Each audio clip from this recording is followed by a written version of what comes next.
Welcome back, Crammers, to question 22.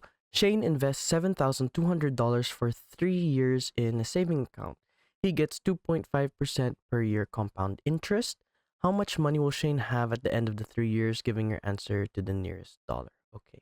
Now, the formula for compound interest is principal amount is equal to initial amount times 1 plus interest rate, which is 2.5 over 100 to the power of n. So n is how many times per year. This is only once per year. So this is the power of 1 times how many years it goes on for. So this is 3.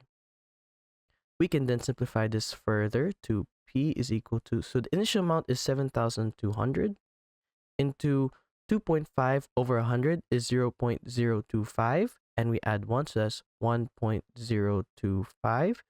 And 1 times 3 is simply 3. Now we can put this into a calculator and find our answer. We start off with 7,200 times 1.025 and we cube that.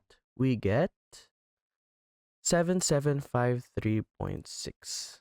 7753.6. And we round to the nearest dollar or the nearest whole number when dealing with rounding. 1, 2, 3, 4, 5, 6, 7, 8, 9. 1 to 4 we round down, 5 to 9 we round up. Since 6 is between 5 and 9, we simply round up. So P is equal to 7754.